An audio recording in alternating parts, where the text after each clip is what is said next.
Why hello everyone, hope you're doing great today. It's me, Piotr from Kosovo Punker, and today I will be making a sequel to my unboxing video. In this case, we will be making a review of this Czechoslovak CM-4 kit.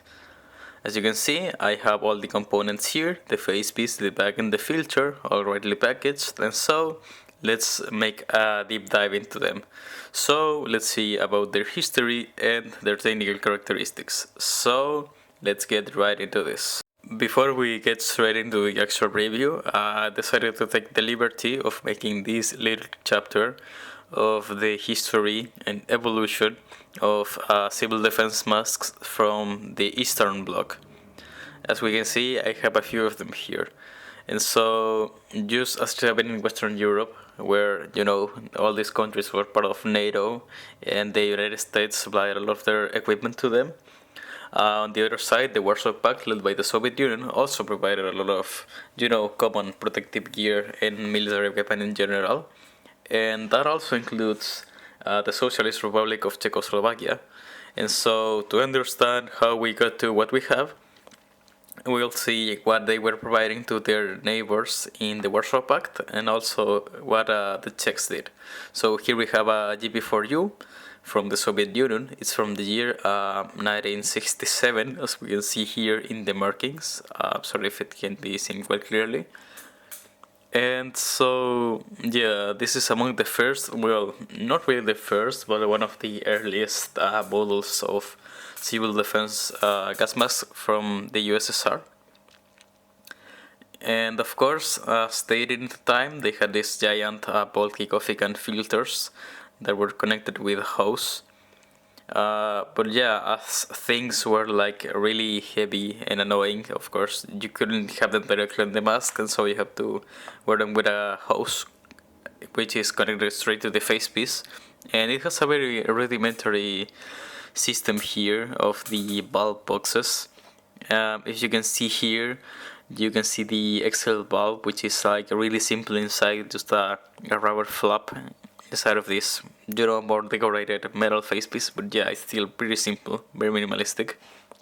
So, if we take a look inside, we can see, now if I move the harness first, yeah, we can see how simple, rudimentary, and primitive the system is. So, as you can see, if you look straight into it, it's just, empty inside. It doesn't have the show tubes, so you have to put stickers on it, the inserts, so it doesn't fog up and the bulbs are just exposed. And so, to make things easier, they decided to adapt their military design, the CM-41M, and make it into the CM-62U, also known as the GP5, which is one of the most famous masks ever. In this case, size 2U, which means they use less rubber to make them cheaper and more elastic.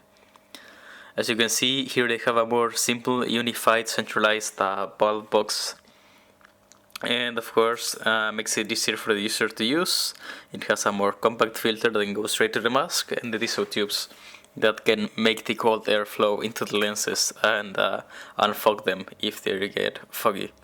Now, if we look inside, you can see it's a really simple design, very easy to produce, and of course they were really mass produced, but the problem is that they're very, very limited in, capabilities. You can't really hear yourself properly wearing one, and of course they're really tight inside. As such, they sometimes pull on your hair and they can be pretty uncomfortable. So, even though it was a sort of an advantage to remove the strap system, eventually it'll make a return, not only in Soviet masks, but also in developments from around the Warsaw Pact. And so, going straight to, Czechoslovakia, the predecessor of the CM-4 is, take a guess, the CM-3. Wow! So yeah, what's with the CM-3? Well, I don't have one, so as a stand-in, I have this Polish MC1 that I have. Why am I showing this Polish mask? You see, it's actually an equivalent, a sort of clone, quote-unquote, of the CM-3, because back then, Socialist Poland and Czechoslovakia had many agreements, and so they interchanged technologies sometimes. And this wasn't limited to just military stuff. They also did like civilian, industrial stuff and whatnot. And so, of course, they have this equivalent, the MC1, which looks like this. This is the face piece. It has this nice design to it. It's a direct copy of the CM-3.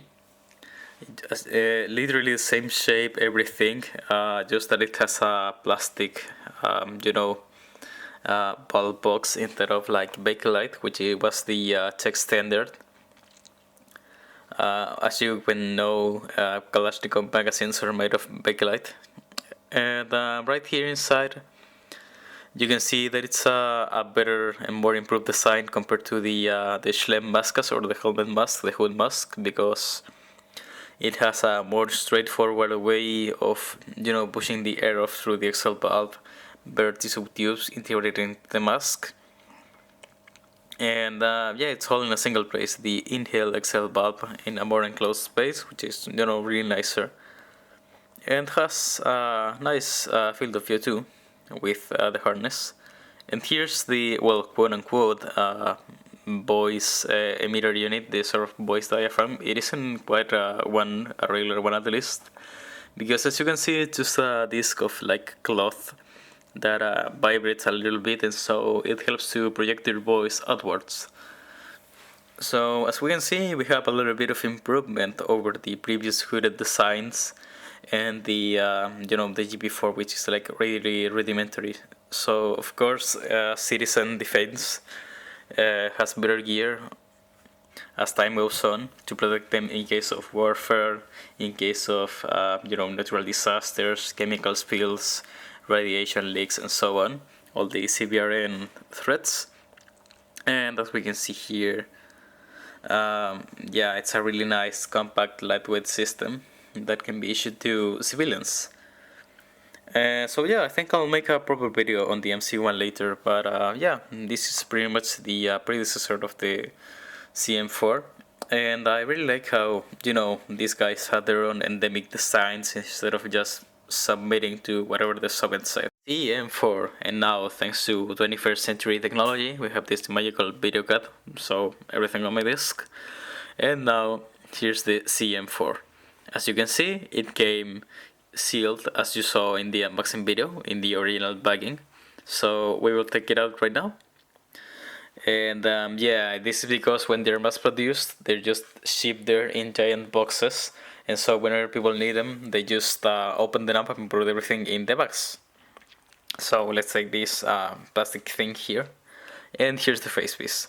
As I said, back then, at some moment, it's considered by many collectors as one of the best masks ever produced by the Eastern Bloc, particularly because it has really nice technical characteristics, and the design too, which is very advantageous compared to previous designs.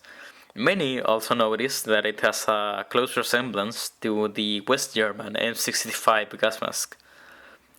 So as you can see here, it has a few commonalities with it, especially as far as design goes, but as far as I am aware, there's no direct correlation. So the one you have here, it's a size 5, I think that's the largest, yeah. It has a few, factory stamps there. I think that's the serial of the, the mold used for it. And here we can learn about many gas mask elements. So we can see the sizing, the dating stamp. There it is. It's from the year 1992. As you can see, it's on a little flap that holds the straps. The first quarter of 92. So from January to March of 1992. And now, looking at the technical details, it has these plastic triangular lenses, or technical lenses, I don't remember, but they're really big and really curvy, so they offer a lot of, a nice field of view. And as any good workshop pack mask, it has metal clamps with a little bit of a cloth tape glued below. So these are pressed into the mold and keep the lenses right in place. And yeah, that's typical for Warsaw-packed masks. Now moving on to the bulb box, you can see that it's clamped to the face piece with a metallic ring, kinda like the the MC1 I showed before, the inhale and exhale valve on each side. They are mounted on this round base with the metallic ring pressed with also tape. And this is a 40 millimeter threaded ghost, the Gasudarny standard of the Soviet Union. And yeah, it's also used by the Russian Federation too nowadays. You can see the O-ring inside of there and the little plastic assembly in across that holds the inner, the inhale valve with the flap there.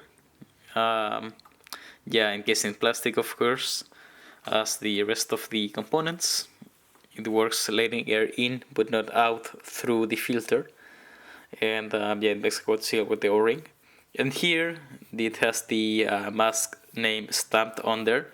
It's a beautiful detail, I think, in my opinion, that the Czech gas mask have. And yeah, and a rubber flap inside there that makes the seal when breathing in. But when the user exhales, it pushes the air outwards. So yeah, it works when needed and makes a seal when not. Now let's examine the head harness of the gas mask. Now we see it's a 5-point strap. They have many configurations and 5 points is one of the common ones. Some have 6. Now you can see the ones that go to on the lower end of the face, to around the temples, and the top one at the top of the head. There's the manufacturer's stamp date there, and it's from 1991, if I'm not mistaken. Yeah, it's a little blurry, but yeah, it should be 91. So it's older than the face piece itself, and don't worry about it. It can happen when masks have reversible components, and so when they're assembled for service, they sometimes just get their components replaced, and so they don't match the dates exactly. Now, after flipping it to the front, we will be able to see the inside. It has a factory stamp there and a bit more updating information, as you can see, on the inner seal. Yeah, the serial production number, the year, and so on. And this is the interesting characteristic it has compared to previous ones, that it has an inner seal, just basically an extra layer, a little flap of rubber that's just put around of the mask on the inside. And what it does is that it presses to your face, to your skin, and so it makes a peripheral seal that allows your face to be isolated from any gases or vapors on the outside.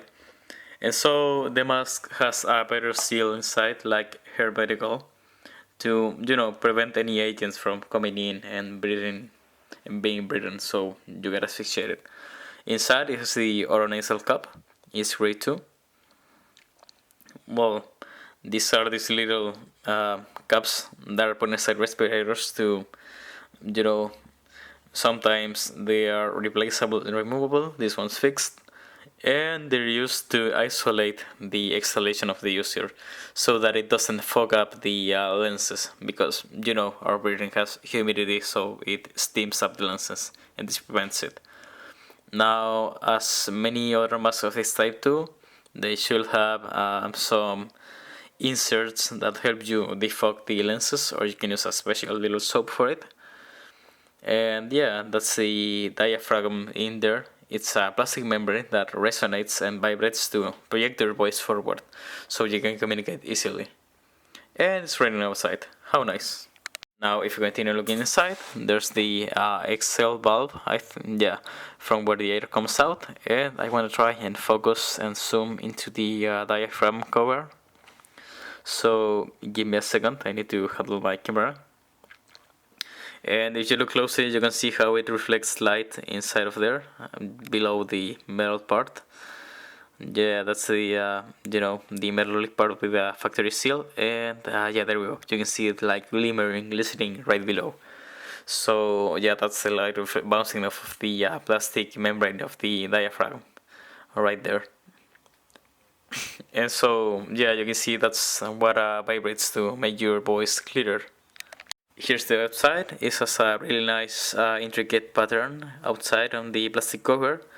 There's other masks with it too, so it's not too uncommon. I think it originates in Polish masks, if I recall correctly.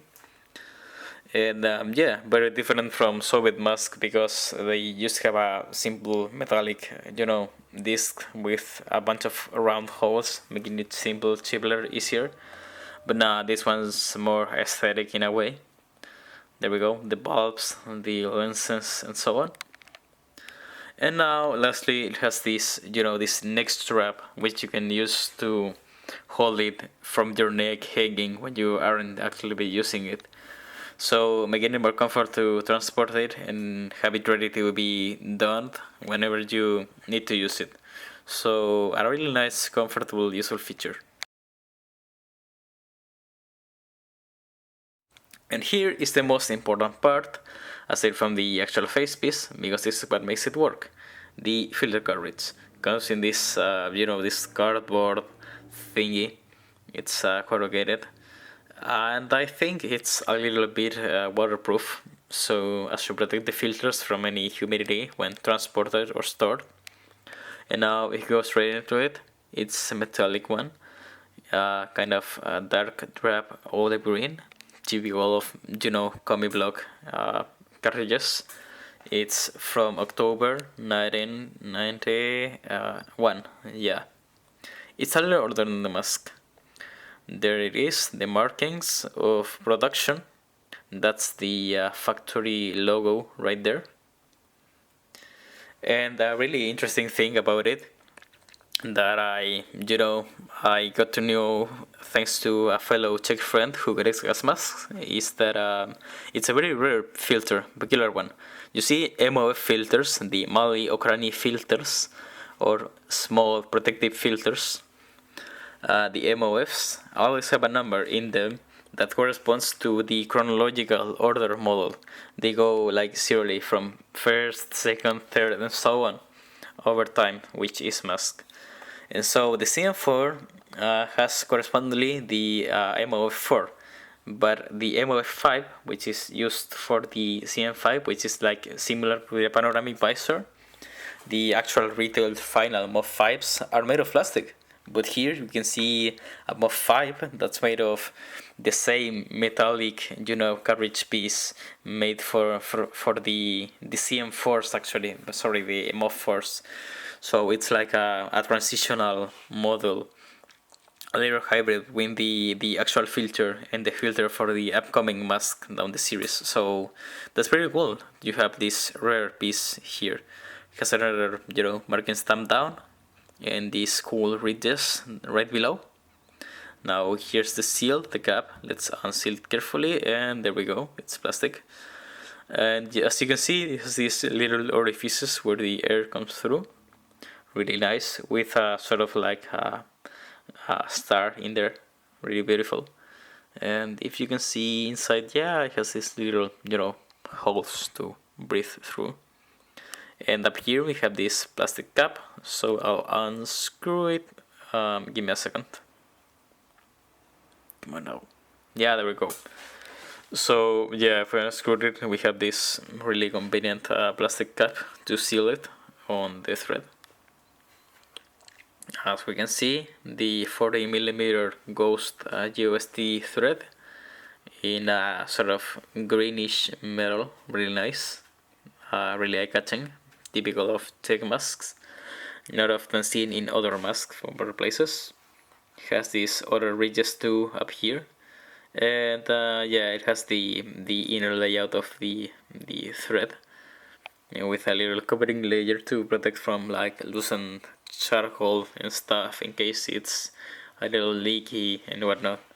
So yeah, pretty nice, really useful, typical of these filter cartridges to prevent charcoal from reaching the lungs, because even though it filters gases and vapors, It can be really toxic, and it can even produce cancer if you inhale too much. So yeah, nice measure in case the filter breaks while you're racing. And don't use broken filters, please, be careful. So below there's the particulate layer, and allegedly, this should be safer than the Soviet filters, the normal ones, because I think that must always be, mentioned whenever there's Soviet filters and Eastern Bloc filters. They were known to have asbestos in the particulate layer paper, so don't breathe through them because it can be dangerous. But as far as some people say, this should be safer. I'll be using a little bit just for demonstration purposes, very briefly, so as not to damage myself too much, but be careful with them. Don't panic if you leave them open, they won't do anything. I mean, they're already spent, so it doesn't matter, but if you want to preserve them, keep them sealed so they don't expire even more. It has this little O-ring here of like EVA. And now, just to seal it. If you want to use them, please be very careful. I advise against it. If you can buy new filters, do it. But yeah, this is my M of F for my CM-4. And now a last thing, which is the back. Now that the video is getting a little longer, let's rush this a little bit. As we can see, it has these cool buttons in here, very comfy, very nice, very shiny, and excuse me, there we go, yep, that's more like it. Alright, so this is the back. It's made of canvas, it's really square, well, rather like a rectangular box, parallelepiped, with a nice thick canvas material, olive drab. Here we can see the back strap, or I think thigh strap, which is to easily hold it to the user when being carried around the hip and whatnot. So really nice. And I'll lift it up so because I want you to see the the production stamp that is inside there. It has the crossed swords of the Ludova Armada Czechoslovakianske, I think it's pronounced. Sorry for butchering the language. I russified a little. I apologize. The things that happen when you speak Russian and you don't really know what the phonetics of other Slavic languages. But yeah, back to the topic. It's a little rough. I can barely see it, but yeah, kinda. You can kinda see it. It's even hard to see on the naked eye, but yeah, there's a stamp there. Okay, I think there is a little bit better, or I'm just blind, I don't know, but yeah, there we go. Yeah, it's like fading away, so it's very difficult to read. So I don't know if it says 84, 94, something for whatever, so let's say from like 84, 94, that period. And the inside is actually really basic, not much to say about it. So I'll turn it out, and there we go. As you can see, it has this sort of like sleeve, where I assumed you have to put the filter on when you're not using it. Some must have simpler, haversacks, so you just put this filter inside or have a special pocket for it. And this tiny pocket up here is for the dosimeter and anti-fogging bars, which I unfortunately don't have. But yeah, just a little tiny detail. Really nice accessories for this mask. The dosimeter is basically a little sort of plastic film, transparent, that changes color when you expose it to ionizing radiation, because it has some chemical line to it, so it gets reddish. And it comes in a little like cookie-sized sealing can thingy. And yeah, there's the the anti-fogging soaps. The closest I have is this one from my MC1. It's here in a little tube. It's like a sort of lipstick pencil thingy. Where is it? Yeah, there we go. I'll show you better in the MC1 video, but yeah, as you can see, it's like this sort of fatty thing. Smells awful to me, but yeah, it's useful, and you know, use this grease inside the lenses to have them not be foggy. So that's it, and now I'll show you what it looks like assembled before, you know, using it and finishing the video. So let's get right into it. Right, so here we have our bag right here, and so the first thing we take is the filter canister. So we'll shove it inside carefully. Let me check what side. It's around here. From this perspective is the left. So we carefully accommodate it inside. Sorry if it can be, you know, very visible, but I'm trying to handle this the best I can. There we go, down there. Yeah.